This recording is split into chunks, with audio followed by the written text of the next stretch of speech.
बड़े बड़े बड़े बड़े 30 मार खां खां।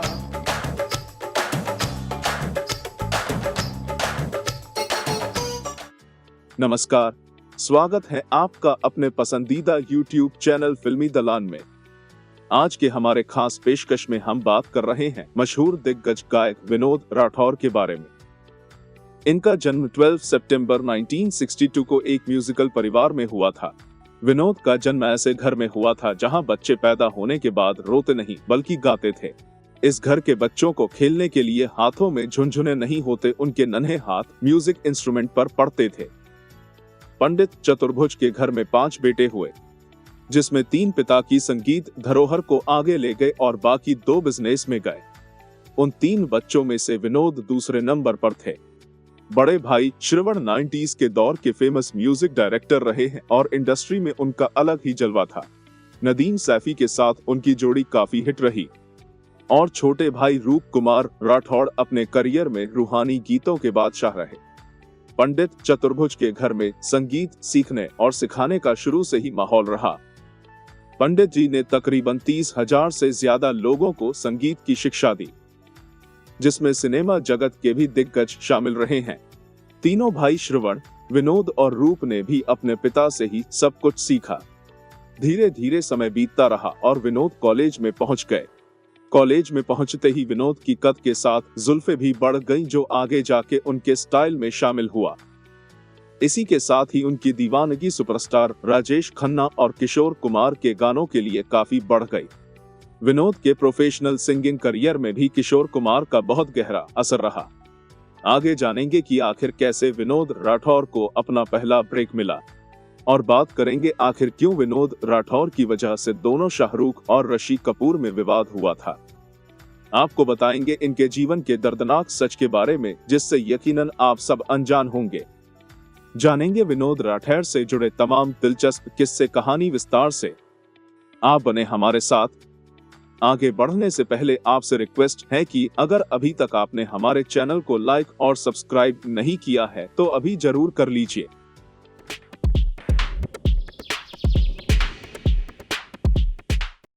चोली के पीछे क्या है, चोली के पीछे, चोली के पीछे न कोई चाहिए प्यार करने वाला।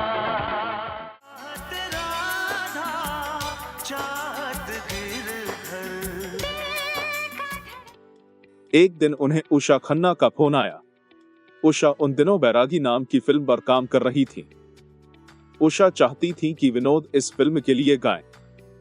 उषा ने विनोद से सैंपल मंगवाया तो उन्होंने किशोर कुमार के गाए गानों वाली रिकॉर्डेड कैसेट भिजवा दी।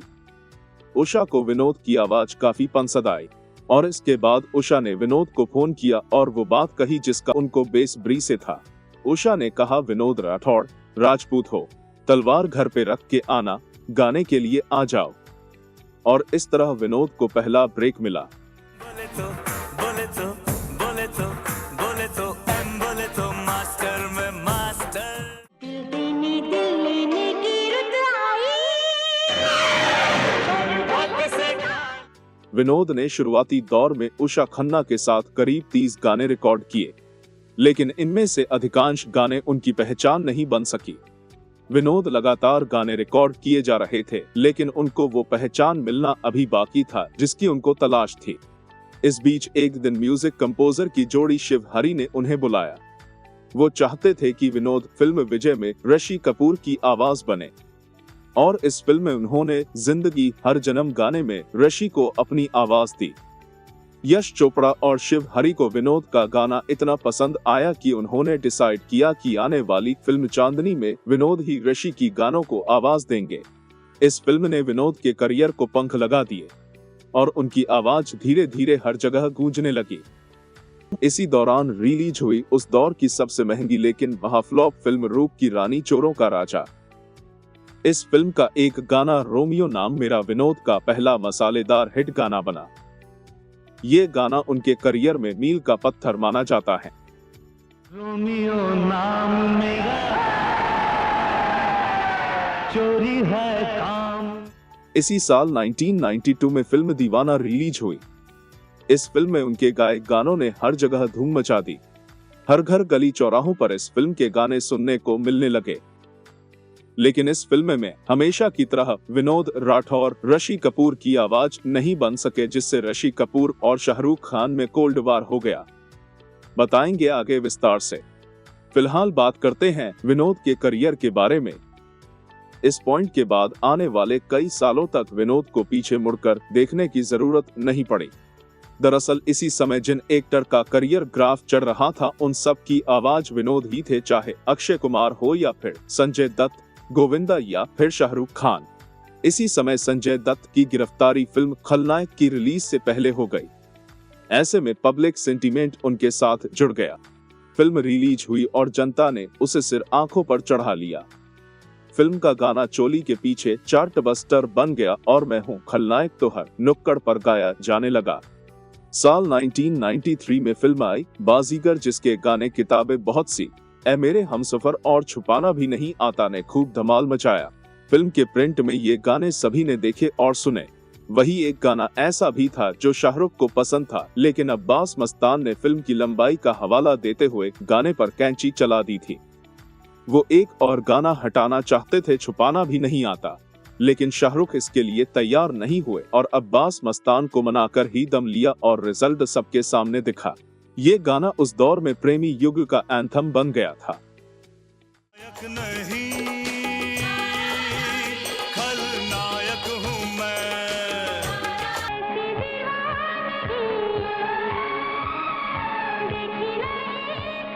हथेली पर तुम्हारा नाम लिखते हैं। विनोद राठौड़ की आवाज ने कई फिल्मों को यादगार बना दिया। 90s के अस्त होने के साथ एक चीज में भारी गिरावट आई, वो थी विनोद राठौड़ के हिस्से आने वाले अच्छे गानों में। विनोद खुद मानने लगे थे कि एक पॉइंट पर उन्हें खुद पर डाउट होने लगा था कि क्या वो अब कभी वापसी कर पाएंगे या बस उनका करियर इतना ही था। तभी करियर की ढलान पर हाथ पकड़कर उठाने का काम किया इस्माइल दरबार ने फिल्म देवदास से, और वो गाना था छलक छलक। आम आदमी के सिंगर विनोद के गाने सुनते ही झट से कनेक्ट महसूस होता। फिल्म के इस गाने छलक छलक ने भी वही असर पैदा किया। यह बहुत कैची और पॉपुलर गाना बन गया। एक झलक मिल जाए इतनी। इसके बाद धीरे धीरे विनोद ने फिल्मों में गाना कम कर दिया और वो फिल्मों से दूर होते चले गए। कुछ सालों से तो वो बिल्कुल मेनस्ट्रीम फिल्मों से गायब हो चुके हैं। बीच बीच में अपने म्यूजिक एल्बम रिलीज करते रहते हैं, कॉन्सर्ट करते हैं, रियलिटी शोज में नजर आ जाते हैं, मगर पूछने पर कहते हैं कि फिल्मों में गाने का उनका कोई इरादा नहीं। विनोद के मुताबिक आजकल अच्छी फिल्में बननी बंद हो गई हैं। नतीजतन अच्छे गानों में भी गिरावट आई है। इस कारण उन्होंने हिंदी फिल्म इंडस्ट्री से दूरी बनाना ही बेहतर समझा।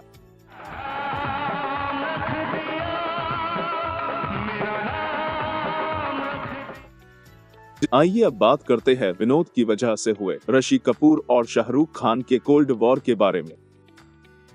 दरअसल इस समय हिंदी फिल्म इंडस्ट्री में विनोद राठौर ऋषि कपूर के लगभग सारे गाने गाते थे। माना जा रहा था कि दीवाना में भी ऐसा ही होगा। फिल्म का एक गाना ऐसी दीवानगी जब रिकॉर्ड हुआ तो भी यही माना गया कि ये ऋषि कपूर का ही गाना होगा, लेकिन शाहरुख ने इस पर ऑब्जेक्शन किया। शाहरुख चाहते थे कि ये उनका गाना बने। ऋषि कपूर भी ये गाना जाने देने को तैयार नहीं थे। इस वजह से दोनों एक्टर आपस में भिड़ गए। लंबे समय तक दोनों में बातचीत भी बंद रही। हालांकि बाद में फिल्म के प्रोड्यूसर शबनम के बीच बचाव करने पर दोनों शांत हुए और लास्ट में डिसाइड किया गया कि ये गाना शाहरुख पर ही फिल्माया जाएगा और इस फिल्म में ऋषि कपूर की आवाज बने कुमार सानू। दीवाना के गाने काफी पॉपुलर हुए थे, जिसका जलवा आज भी कायम है।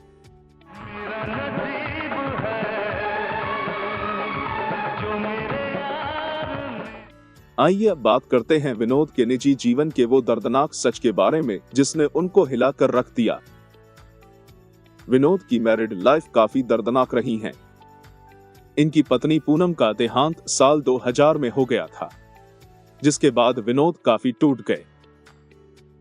इस हादसे से उनको उबरने में काफी समय लगा। हालांकि बाद के दिनों में उन्होंने अपने आप को संभाला और दोबारा एक्टिव हुए। विनोद राठौड़ ने हिंदी, अंग्रेजी, गुजराती, मराठी, बांग्ला, फारसी और अनेकों भाषाओं में करीब 3500 गाने गाए हैं। एक वो दौर भी था जब एक्टर्स विनोद राठौड़ की आवाज के लिए आपस में लड़ जाया करते थे। उनका गाना फिल्म से हटाने पर बवाल हो जाता। और एक ये दौर भी है जब विनोद राठौड़ गुमनामी में चले गए। अपने करियर में किसी एक्टर जैसी स्टारडम देखने वाले विनोद लाइमलाइट की दुनिया से लगभग गायब ही हो गए। उम्मीद करते हैं विनोद जल्दी ही दोबारा मेन स्ट्रीम सिनेमा में वापसी करेंगे और उनकी जादुई आवाज में उम्दा गीत सुनने को मिलेंगे। साथ ही ये भी आशा करते हैं कि आपको हमारा ये एपिसोड पसंद आया होगा। अगले एपिसोड में फिर हाजिर होंगे किसी और शख्सियत के बायोग्राफी के साथ। फिलहाल हमें दीजिए इजाजत और आप शेयर करिए हमारा चैनल। नमस्कार।